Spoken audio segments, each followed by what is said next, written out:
আমদানিকারক সরবরাহ না নেয়ায় বন্দরে পড়ে থাকা প্রায় 10 কোটি টাকার আপেল, কমলা সহ বিভিন্ন ফল নিলামে তুলেছে চট্টগ্রাম কাস্টমস হাউস।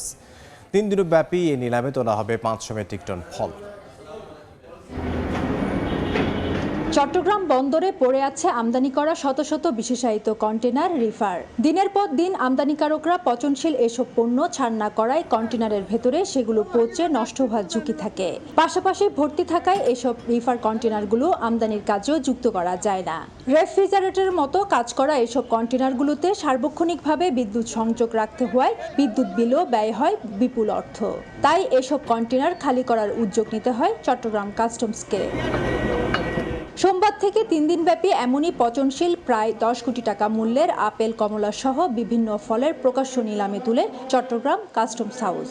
এতে প্রথম দিনে 141 মেট্রিক টন নিলাম করা হয়। নিলামের আগে নগরীর ফলমন্ডি সহ আশপাশের 2 কিলোমিটার এলাকায় মাইকিং করে চট্টগ্রাম কাস্টমস কর্তৃপক্ষ। আমদানিকারকরা নোটিফাই করে যে আপনার এই পণ্যটা আমরা নিলামে নিয়ে গেছি। যদি আমদানিকারক পণ্য নিতে আগ্রহী হয়, আমদানিকারক যদি পণ্য নিতে আগ্রহী হয় তো নিল, না নিলে আমরা সেটা নিলামের মধ্যে নিয়ে আসি। তবে নিলাম হওয়া পণ্যের মান নিয়ে অসন্তুষ্টের পাশাপাশি পণ্য সরবরাহের দীর্ঘসূত্রিতা নিয়েও অভিযোগ অংশগ্রহণকারী ব্যবসায়ীদের। 30% উপরে আপনার মাল নষ্ট আছে। নিলাম খুব স্লো, আর ইনভেন্টরি একটা মালের ইনভেন্টরি 3-4 হয়েছে। নিলামে ওঠা দরের 20% জমা দিয়ে পণ্য সরবরাহের প্রক্রিয়া শুরু করতে হয় সর্বোচ্চ দর হাঁকানো বিডারকে।